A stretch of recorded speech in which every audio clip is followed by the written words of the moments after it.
A very good evening to all of you, and first of all, a very warm welcome to the 54th batch of IIM Calcutta.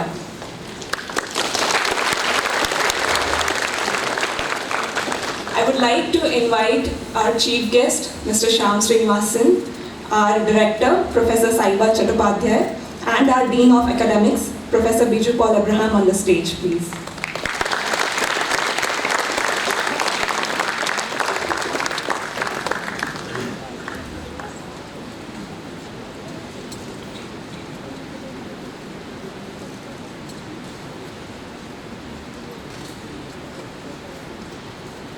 I would also like to extend a warm welcome to all the professors and members of the board seated here.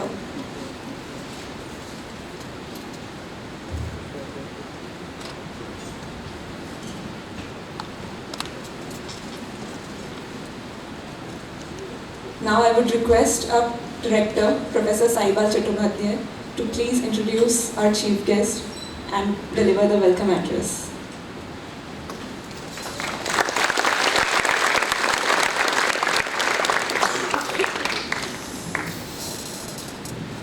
Mr. Shyam Srinivasan, Managing Director and CEO of the Federal Bank Limited, and our chief guest today.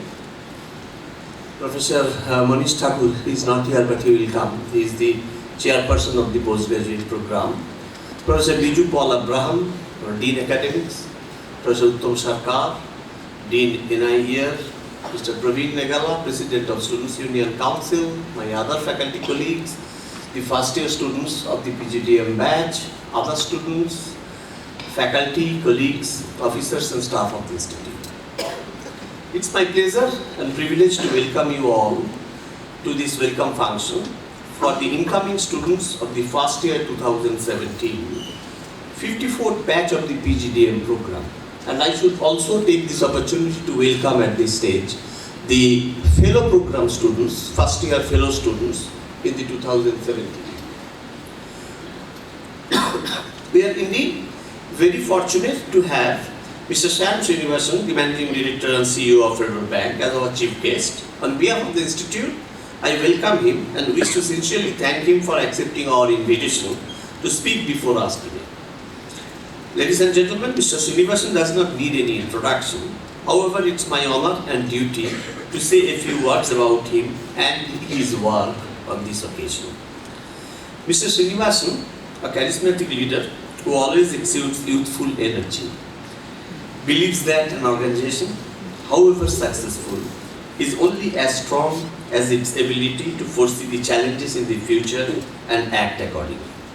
Naturally, when he took charge as the MD and CEO of Federal Bank on September 2010, he understood the importance of keeping pace with the changing times for the bank to remain relevant in today's digitally empowered India. An alumnus of the Indian Institute of Management, Calcutta, and the Regional Engineering College, Tiruchirappalli, Mr. Srinivasan completed a leadership development program from the London Business School before he found his true calling in the world of banking. Prior to joining Federal Bank, he had worked with leading multinational banks in India and overseas across Middle East, India, and Southeast Asia.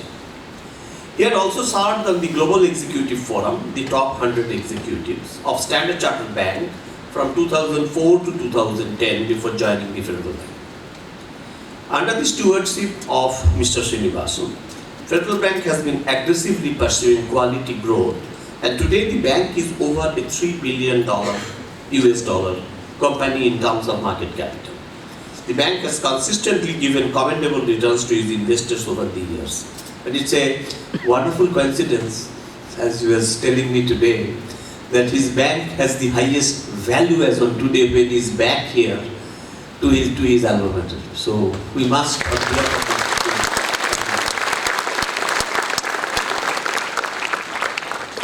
Mr. Srinivasan is responsible for the crucial and fundamental shifts in the bank through his various initiatives, including developing an inherent capability within the bank to reinvent and implement processes, especially the customer critical ones, by initiating the total quality management journey of the bank, focusing on underwriting quality at every stage, right from credit selection and incubating the human resource potential of the bank.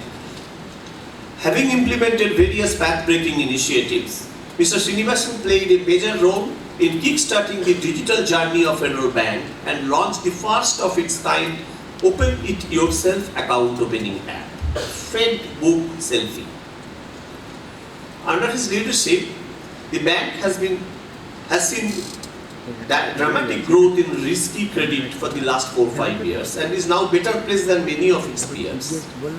He strengthened the bank's NRI portfolio with a focused thrust on overseas business expansion.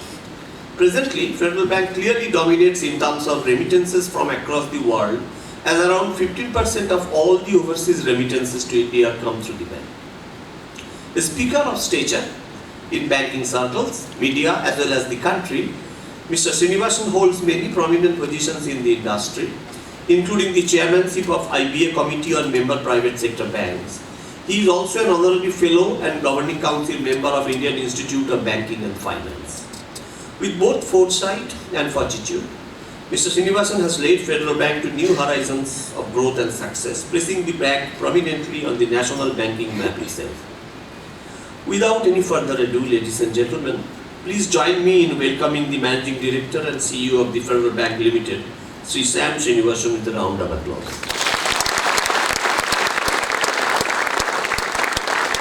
Once again, thank you, sir, for accepting our request, despite I know how busy you are.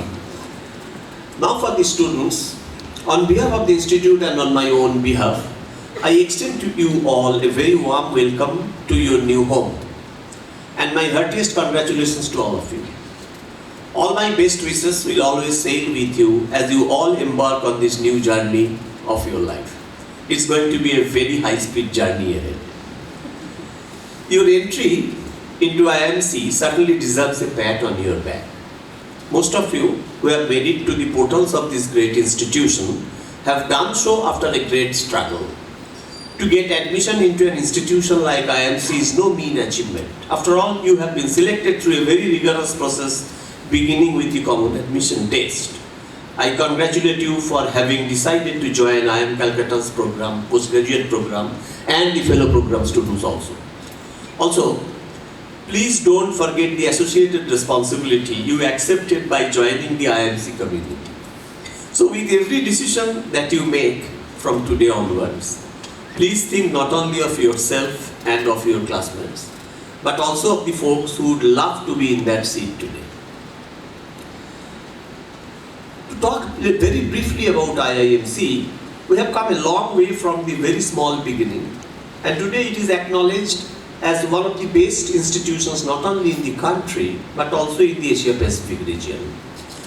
We got the accreditation status from top 3 accrediting agencies globally, the AACSB, the AMBA, and the last one that we got is EQ's accreditation. All these accreditations uniquely made us the first business school, Indian business school, to achieve what is known as a triple crown in accreditation. It is accredited by all the 3 major accrediting agencies in the world for management education. I am happy to tell you that very, very few other institutions globally currently hold this triple crown. So it is the only Indian member also of a association called SEMS. The European management schools, that's how it started, but then it becomes sort of a alliance of all the corporates and management schools globally with one member from every country, and we are happy to be the member from India, the Executive Global Alliance of Business Schools. About your batch PGDM, 453 of you have taken admission this year.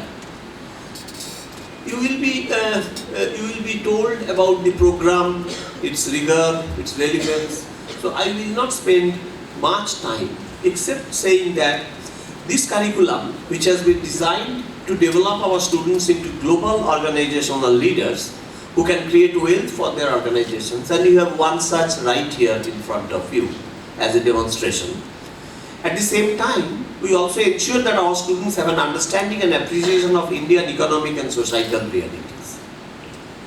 Above all, we aspire to prepare you to be principled organizational leaders with a caring attitude and ethical orientation. We have a center, Management Center for Human Values, precisely because of that. Another unique thing we have in IIM Calcutta, where courses on ethics are being taught from where.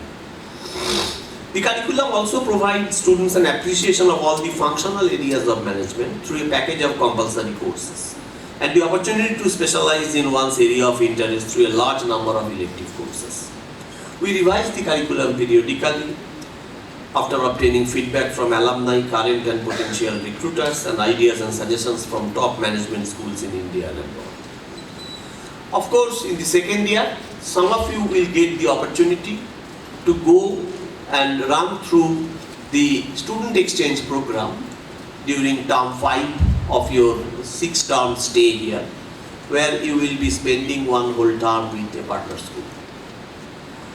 My dear students, you are here for the chance to learn, to listen, to be heard, and of course to teach. You come here to broaden your horizons, to sharpen your vision, to enlarge your hearts, and to train your minds to untangle problems and confront the challenges before you. You are here to discover that which inspires you, to find what motivates you, and to connect your personal passions to a larger communal interest. You are here to discover new ideas, new ways of working, and new ways of thinking. The institute will offer you all it has, but it depends on how much you can take of it. It's an institution, IIM Calcutta, that is rooted in Indian ethos. We are an institution established by Government of India, therefore the need to respond to the needs of the society at large is paramount also. Please remember that. You all have your own set of dreams. This is the time to let free and chase your dreams. Of course, not forgetting your core mission, that is studies. You may find life ahead very challenging, sleepless nights, for sure. Our faculty colleagues will really put you through endless hours of struggles, I can assure you that. Sleepless nights over assignments and projects, lots of reading, balancing work and family pressures under tough time schedules and appearing for examinations. But it can also be lots of fun to take full advantage of everything student life has to offer. And who knows, you will possibly develop friendship here and which will stay for your whole life, a lifelong friendship which will start from here. We do have an excellent faculty and I'm sure you will enjoy every single course that we will offer, compulsory and optionals. We have a beautiful campus. I'm sure in whatever time that you are with us already, you have seen so many great lakes. We have kayaking, we have swimming and all these things to enjoy. Of course, the morning walk is something that you should also think seriously if you have time. Education, it is being said, is the most powerful tonic ever created. It is the tonic that can change a single life and in turn move the entire world in new ways. It is a lifetime journey. My dear students, enjoy this phase of your journey. It's a lifetime opportunity for you also. I am sure you will make many new friends and establish new, rewarding and lifelong relationships that will be worth all the hard work. Once again, my very warm welcome and good wishes to you. Thank you. God bless you. Thank you, Professor, for the wonderful address and those wise words of wisdom. I would also request you to please welcome our chief guest with a small token of our appreciation.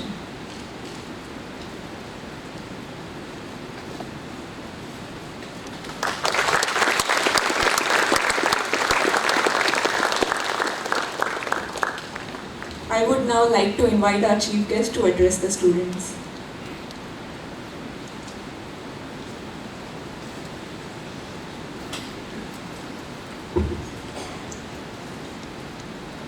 Screen is there, but people can see.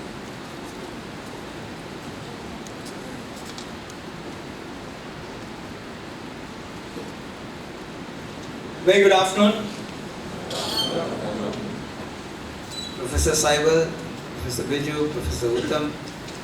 It is personally a remarkable privilege, honor, prestige for me to be here this evening addressing all of you. And sure, please.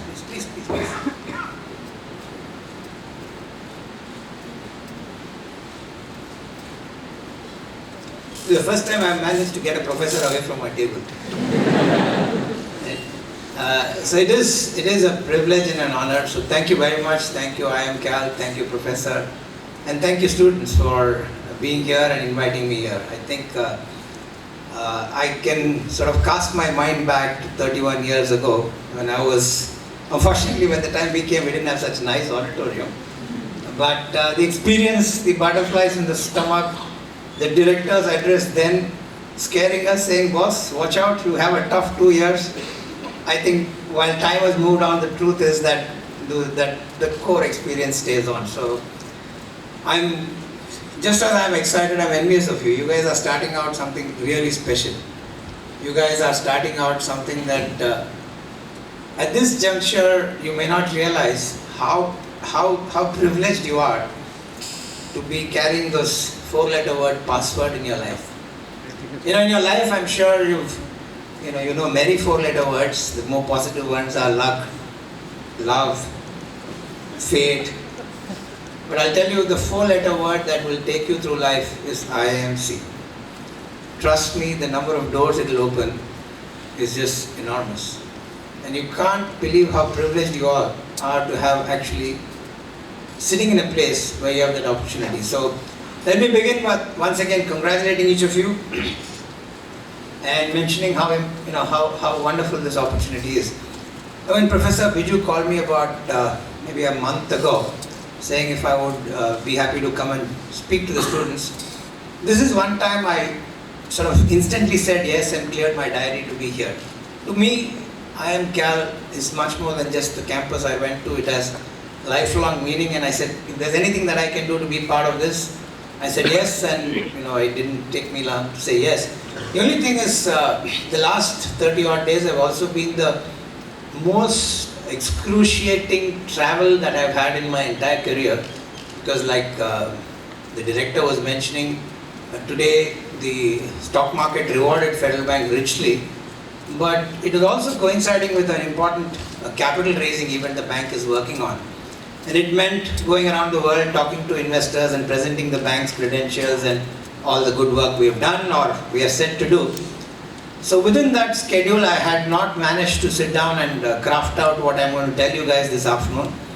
So over the weekend, that is last Saturday, my colleague at work rang me up and said, listen, this is one area you have to make some preparation, so have you done? So I said, over the weekend I will, and on Sunday when I sat down I asked my wife, what do you think I should tell the students? She said, when we were students, we were a lot dumber, but don't believe that. Today's students, they are really smart, they know a lot more. So be thoughtful in what you say. So as always, my wife is very clever, so I said, yes, I will consider that.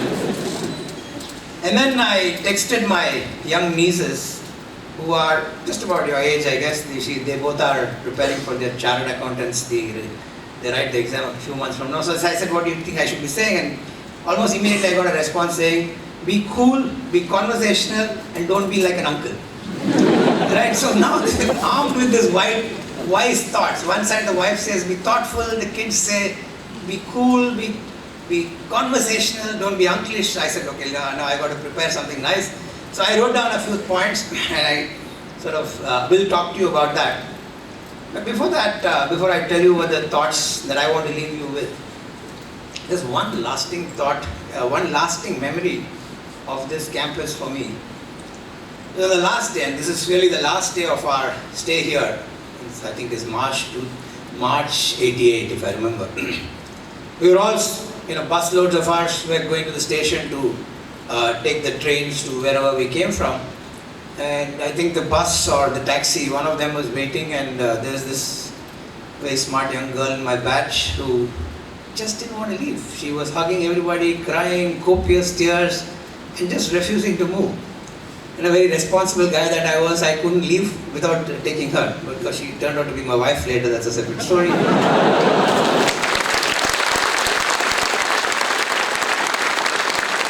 guys don't get ideas.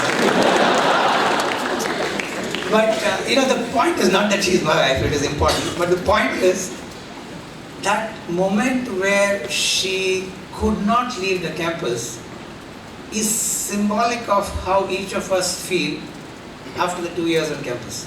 And I am sure many batches after me, many batches before me, and many batches after you guys, this is going to happen. Because this 2 years, whatever, like Professor was saying, is just life defining. It just takes you to a place where it's how much you put in, how much you want to take out, how you want to make the best of this, but it just cannot but change your life. And I'm encouraging each of you, as you prepare yourself to be the best of everything, don't lose the essence of what this place has to offer. The walks, the mishtis, the birthday bumps, the friendships, these are lifelong lasting, and I think it's a special one, and I don't believe it's something that can be casually construed as one more. I think it's pivotal, it's central, and it's important. So keep that in the sort of at the core of what you guys are going to do, because you're going to find that this phase of your life is special, and I really, really wish each of you both great fun and great success in doing that. So just moving on, let me just talk to you about some of the thoughts or the themes that over the years of working I've gathered. I've tried to sort of, now with hindsight, trying to synthesize them and trying to draw patterns. I'll just leave you with those, and then we can, if there is time, and if you guys are interested, we can have a Q&A session, if you will. First thing I would say is, do I click here, or I just click, right? See, I'm technologically challenged, I'm not new generation. Yes. First thing I would say is, as the slide says, imagine your castle. And the line I will try and give you there: be there before you get there. Try and be there before you get there and walk back. So if I personally reflect on myself or many of my colleagues, or now colleagues, then classmates and friends of mine from then, people were anchored on something they were possessed by, something they were inspired by, something that they wanted to become. Interestingly, universe, if you want something, the universe actually conspires to give you. We may think that these are challenges, but I have seen across life, across time, invariably, if you want something badly, and if you have the heart and the intent for it, somehow the universe conspires to give it to you. And I think the thing about imagining your castle, or sort of being there before you get there, is about having that obsession to get there. Very early, one line that inspired me personally is a movie called Flashdance, which many of you may not have heard. There is this young lady who was wanting to become the dancer and win the national dance competition. She comes from a remote village somewhere in deep Europe. And her only passion in life was to win that national dance competition. And the movie is full of wonderful songs, and there's one line in one song which is just etched in memory: take your passion and make it happen. And I think that line is so true for each of us, irrespective of which line, none of us don't need to be corporate successes. You could be success in any form, in any chosen space, but just make that obsession to get to that point where you are truly an inspiration to yourself. Don't look out, just look within, to get to that point where you're sort of going to make that difference. I mean, if you ask me what was that one inspiration very early, I had no clue what being a CEO was, but I knew I wanted to be one.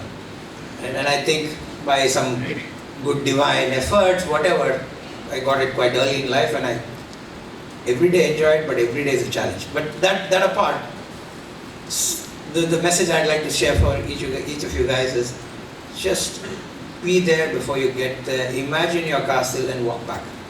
And then construct your life. Are there going to be challenges? Are there going to be many? Is it going to be one straight road? Impossible. If you've read the book called Zigzag Principle, the first, in the cover story, the cover article says, the road to success is never a straight line. All of us know that. But I think the obsession to get to that point will just keep you on the march, will keep you centered, will keep you so obsessed to do that. Moving on, today is really information age. Today is at the click of a button you get to know and read, and you're aware of many things, and if you don't know, Google knows. If Google doesn't know, somebody else knows, but there is just an overload of information. And most young officers, most young executives who work in our organizations or wherever I work, sort of are desperately keen to impress the hierarchy of their organization with an overload of content which is just sort of a mountain of data and information. To my mind, that is irrelevant.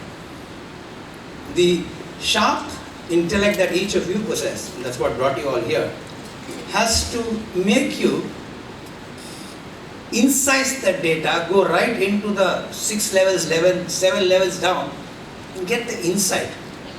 The art of presentation is the simplicity of what you present to your audience. I hope I am doing that, but that's a separate point. But it's the simplicity of what you can present to your hierarchy of your organization. So I think more than information, I would point to the fact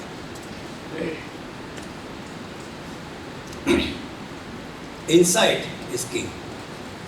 So just as each of us are living in a world where access to news, information, data is just easy, not everybody is sufficiently investing in pattern recognition. Not everybody is sufficiently investing in trying to decipher the essence of what is, that nuance is what allows you to do the innovation. The ability to pick up that one spot which we can do something better. I was very thrilled when I had a chance to walk about the campus this afternoon, and I saw a financial data research lab, analytics lab, and it's remarkably well funded. I think you guys have an enormous opportunity to try and leverage that, not just as an ability to play with numbers, but to get the construct of it. I think one of the professors was mentioning to me how they are doing stuff which is trying to determine probability of default based not on data, based on SMS texts. Now that's the level of analytics that is possible, and I'm sure with artificial intelligence, with the kind of technology that is sort of developing right under our eyes or nose, you're going to find remarkable and deep opportunities to try and distill and get to a point where you're truly an asset to whichever establishment you're going to be part of. And I'm conscious that all of you may not carry the same corporate objectives. Some of you may just want to be some other space which gives you personal satisfaction, but that's just the personal choice. I think the crucial point is how each of you can bring insight to the table. So I would say the second theme, if you will, I will stress on is insight is king. Moving on, how many of you have read or have a sense of what Thomas Friedman said? How many of you? Just 2, 3, okay. Very recently, I don't know how recent, but Thomas Friedman, one thought that I'm plagiarizing here. This is not what exactly he said, but I'm stealing a concept from him about think like an immigrant. And his theory about thinking like an immigrant is that we are in an age of indescribable change, and rate of change is just so enormous. But the essence of what he is trying to say, and which is why I said let's behave like a migrant, is that the adaptability and the paranoid optimist that an immigrant is the characteristics good leaders should possess. Because when you are an immigrant or a migrant, you are invariably, obviously, away from your roots. You are in a place where you're out of your comfort zone. You are in a place where invariably you are scrounging to make that living. The only thing that stays between you and success and you and progress, or you and just survival, is an optimism and yet a fear. So about the paranoid optimist, and therefore I sort of drew from that saying behave like a migrant, which is almost the same thought I want to leave with you. And in your life, in my life, in all our lives, you would have seen so many examples. If you just today went to a salon to cut your hair, and I know I'm the wrong guy to talk about haircuts, but if you went to a salon to cut your hair or to a restaurant to eat, you will find the person cutting the hair or serving the food is invariably not from the geography where you or she is from. The person is from some remote part of the country, distant part of the country, have personally made that choice to move on because it's a career option. But so easily they settle into the new environment. A person from the northeast will suddenly start speaking in Tamil and Malayalam and so many other languages which even the local residents will struggle. So that's the level of adaptability our people are showing, and I think as privileged people who come to these kind of campuses, we must use the opportunity of a life like this in campus to see how this sort of unique position that you enjoy on campus turns you into a lifelong migrant, to a lifelong immigrant, if you will. So that was the third thought I wanted to share with you. The next one would be take chances, back yourself. If you all know the bumblebee, I'm sure many of you, all of you know the bumblebee. You know, according to the laws of aerodynamics, the wingspan of the bumblebee is not wide enough, and therefore it cannot fly. According to the laws of aerodynamics, the wingspan of the bumblebee is not wide enough, therefore it cannot fly. But the great thing is, bumblebee doesn't know aerodynamics, doesn't know physics.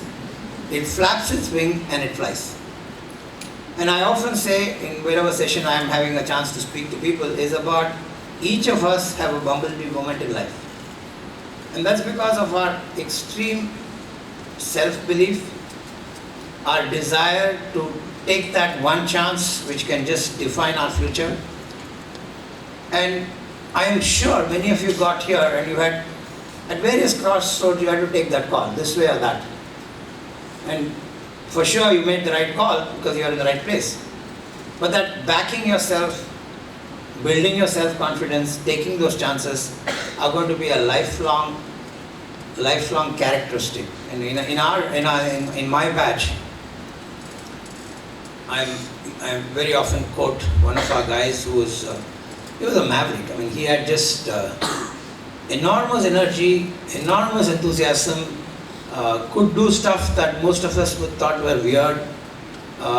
But he at all points proved everybody wrong and just kept doing one after the other. Today he is doing a remarkable job in a large, in Google in San Francisco.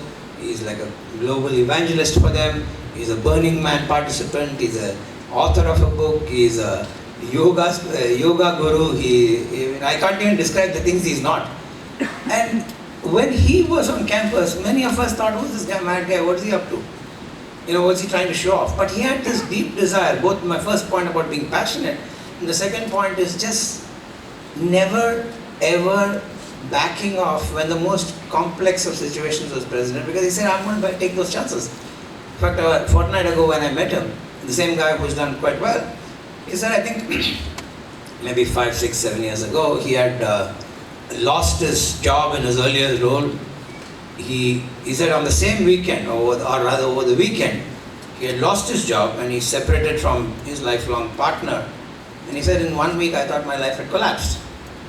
By the same weekend he told himself, I am going to be materially different. I'm not going to sort of let this pull me down. I am going to be the person I want to be, and I'm going to take those chances. And you know, when I went to see him this 2-3 weeks back, he was just the same full life, doing everything I said. Burning Man, he's a stand-up comic, he's a toastmaster, he's a public speaker. You can Google him. He's Gopi Kalail. He's a sitar player. He's cut albums, and this is the kind of energy. And I'm sure in your groups, maybe all 400 or plus of you, or a few of you are going to do all these completely wacko stuff, or what appears wacko, but I'm sure for the person who is doing it, it's going to be special. But the message is, take your chances. And another point which linked to this, I encourage, and this is just my own personal experience. Of course, I've been privileged to have a classmate as a partner, so it helps that we share enormous personal experiences together. But I think the message I'd like to share with each of you is, find a sparring partner. Find somebody amongst this group who's not necessarily a best buddy, but who can dispassionately tell you once a month, once a quarter, once a year, whatever frequency you agree, that listen pal, you are completely off what you want to be.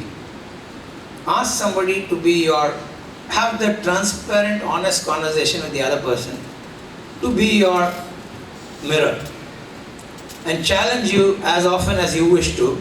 And equally, you could do the reverse to that person and challenge you to say, listen, hey, you want to be this and this is what you think the world is looking at you, but you know what? It's like quite different. Have that honest conversation, have the courage to have that conversation with that person, and make that a very personal, sincere relationship. And I think between taking chances, backing yourself and finding a sparring partner, to my mind that's a very formidable combination, because as the bets you're taking, you're also validating it, and you're also ensuring that you're getting the kind of fairly honest feedback for somebody who's seen you as a peer just as you start your life, campus life. It's difficult. Once you get to work, then there are competitive pressures. But once you're in campus, when all airs are off, your social background is less relevant, your financial background is less relevant, you're all in the same old hostel, new hostel, I don't know what the hostels are called now, you're just sharing rooms or neighboring rooms. You will find this a richly rewarding experience, and I share from my own personal experience. If you think I'm going to speak much longer, no, I just have 2-3 more points and I will sort of bring it to a close. I spoke about, take chances, back yourself. Let me just talk about another theme of mine, which I have more recent years come to believe in. In the course of your life already and in the years ahead, for sure, every management session you're going to sit, or every management speak you hear, or every time you Google, you're going to hear two things. Be a lifelong learner. And everybody is going to tell you that learning is never ending, it's a lifelong learner. And I too was tempted to do that, only that I made a minor departure and said, the toss-up was between saying be a lifelong learner or saying learn to listen. I gave learn to listen a vote personally, and that's what I would ask you to look at. There's this cacophony of noise, right? There's noise all around, in physical noise, data noise, you pick any kind of noise theory is there. All of us are infested with information and noise, but are we actively listening? And personally, as you go up the chain in your organization, and most Indian organizations are unfortunately very hierarchical. If you go 3 levels above the ground, you're completely cut off. You don't know what's happening on the ground. And you believe all your decisions are actually being received well, or being understood, or being taken for the right reasons. And all of it could be true. But unfortunately, you don't have the ground feel. Now, when I say learn to listen, it doesn't mean that you have to actively sit down and have a chat. That's a great way. But the technology has democratized flow of information today. Between the MD of an organization and 7 levels down, you could have an institutional hierarchy, but there is no information hierarchy. Somebody posts a WhatsApp, somebody posts it on some social media, it floats up the organization. So the ability, in our bank over the years, we've created our internal blog, and to me it's a remarkable source of what's happening on the ground. More than my HR manager, more than my middle-level manager, I look at the blog every day. These two guys will have a problem now, they will stop blogging. But it just helps me understand what's the ground story. Where are the murmurs? And I think you could pick it for any part of your professional life, and you'll find that in addition to being lifelong learners, which we have no choice, because as time passes, nobody is going to be able to keep pace with everything that we learn. What you guys learn today is content is one, but I think what you're learning is how to learn, how to stay abreast all the time. That's what is the bigger learning. It's not what you're going to pick up in your classes. That is relevant, but that's relevant only for the period in time that it's applicable. Relevance, like Jack Welch very famously said, if the rate of change outside is greater than the rate of change inside, the end is near. Right? And somebody like Jack Welch, you just accepted. If the rate of change is outside is higher than the rate of change inside, the end is near, which is true. So it's not about what you learn, But how do you learn and how do you architecturally keep that as a learning framework for yourself is important. So I think in that context is why I brought about learn to listen. We're almost getting there. I spoke about taking those chances, the zigzag principle, the inability for lifelines to be straight, you're going to face enormous challenges. I think the paranoid optimist that we spoke quite earlier about, Thomas Friedman said, is about staying inspired through the troughs. We are going to get enough bouncers, googlies that are going to be thrown at us at all points of time. Personally, through my career, through many of careers that you will encounter, it's never going to be when everything is fine. Invariably, you will think you're doing a great job, but your boss will not think you're doing a great job. Your institution won't think you're doing a great job. Just going to go home and feel like burying your head in the pillow and saying, why me? But it's going to happen. You cannot escape. But how do you keep yourself excited through that phase, staying optimistic and saying, you know what, nothing can put me down. That's the backing yourself story. So I would say being inspired and optimistic, if there's one thing that you will take away from all that I'm trying to say, is that could be a characteristic that your 2 years here is good, because like Professor was saying, your courses are going to be demanding, you may not have the time to sleep, is what he was saying, it's probably true, right? And there are days when those who don't have I don't know, many of you guys are engineers from here? In my time, I don't think we were as many. I was, but my wife now and then my girlfriend, whatever, she was not an engineer. And I remember the first 6 months for her, statistics and the courses that went with it were nightmare. Even today, if you mention Professor Ramu, there's like shudder at home, right? Because and we met him. He is retired and I've settled and we met him. And I still sort of worship him because we were nervous about the fact that he knew everything we didn't know. Right? So I'm sure you guys will face this. Some of you are, I don't know how many of you have worked before, how many of you are first time on campus. There are striking differences. And many who have worked for even 1 year will try to tell the ones who have not worked that they're like a big shot. I've seen it all. And I did it. I had worked for 2 years and I was telling Professor that my wife was the youngest in the batch. I was probably the oldest in the batch, so I almost acted like I knew everything. I've been there, only to realize that it's all bullshit. We didn't know anything. And so some of my young friends who think you worked and you know it all, watch out. Somebody will wake you up. So stay inspired through the troughs. And the very last point, you've seen it all. You guys have read about VUCA, volatility, uncertainty, complexity, ambiguity. I'm sure you have, right? Right? You know the VUCA world. No? Yes or no? Professor, why are they quiet? Right? So yeah, the volatility is a reality. The situation that the world that we're dealing with is real. But the good news is the same thing as the bad news. The volatility is invariably not for one individual. It's an institutional environment thing. It's for the environment. You know, it's not Shyam Srinivasan or X or Y or Z is being served that unpleasant environment and therefore you are dealing with it alone.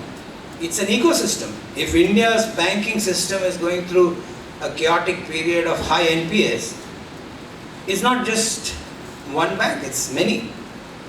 Can an institution or can an individual find ways that make you different and better? That victory is sweeter. I can with some pride and maybe a touch of arrogance tell you, a bank like ours is not a natural winner. People didn't think a federal bank is going to be the toast of Indian financial industry because we are not the most known names. If I poll this room, maybe 20% of you will know something about us, right? But this financial year or this calendar year, take any stock of any bank, any institution, if there's one stock that has done 75% growth through this volatile period, then somebody is giving a thumbs up because this company has had the ability to withstand and deal with bouncers and googlies because of efforts that happened over a period of time. It didn't happen just this morning. And I think the victory is that much sweeter. So I'll end with the last one story and then we can chat if you guys want to.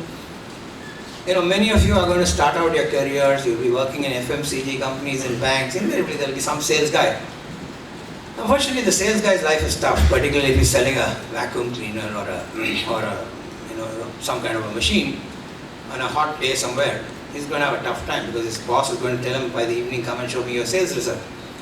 So one of these young guys who had done a great job has worked through the market for the full long hot day and has done nothing and has no money in his pocket. So he's like really hungry and he's looking around and he sees a restaurant which says, eat and drink as much as you want. Your grandson will pay the bill.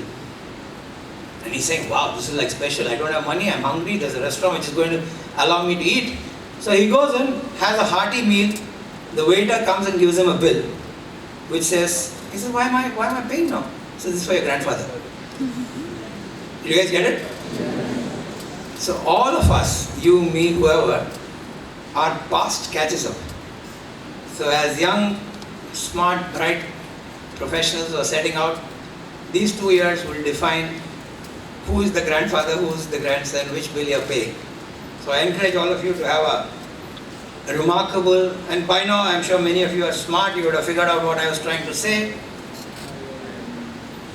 Because like I was telling Professor, this is IIMC LIB, which is IIMC 54, which is your badge. Right? And I think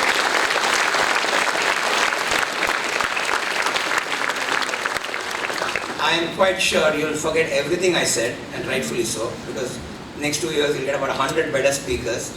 But you will not forget the badge you're wearing, which is IIMC 54. You cannot. It's now your identity. All your life you're IIMC 54. Even when you're like 70 years old, it's IIMC 54. So I do hope your passport to success, you remember some part of what I said, and importantly, you have a wonderful career, and you succeed like mad. And the next set of Raghuram Rajans, Indra Nui, and whoever, Amit Tripathi, Hamish Tripathi, whatever, come from this batch. God bless all of you. And Professor, thank you very much for having me here.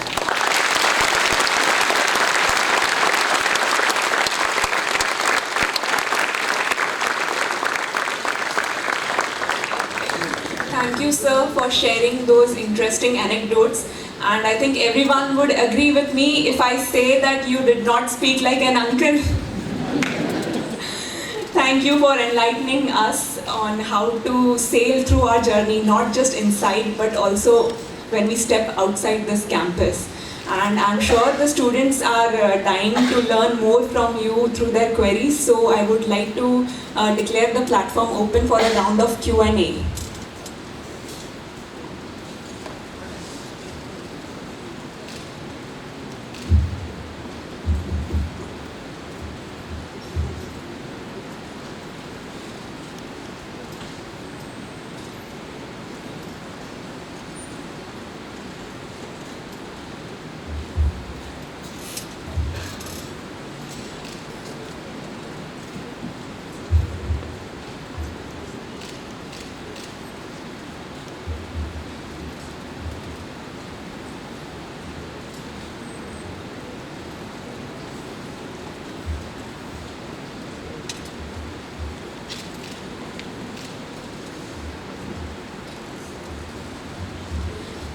Good afternoon, sir. I would like to ask, this may not be exactly relevant, but what would you recommend that we read right now? Like any books that have particularly inspired you, or anything that you have read recently which you would like to share?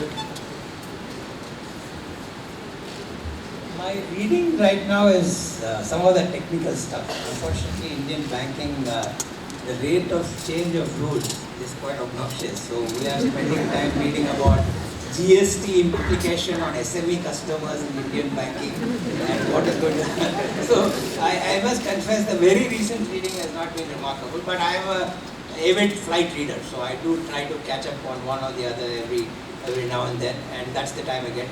I did mention, the zigzag principle is a book that I read recently, that's why it was fresh in my mind. I stay away from bestsellers. I don't, I'm not a bestseller, but we do have a crazy collection of books at home. Let me let you into a secret, I'm an obsessive cricket fan. Obsessive is an understatement. So my wife says if there's a cricket match which is a 4-3 play, which the results are very well known, still my husband will sit and watch every ball of that game.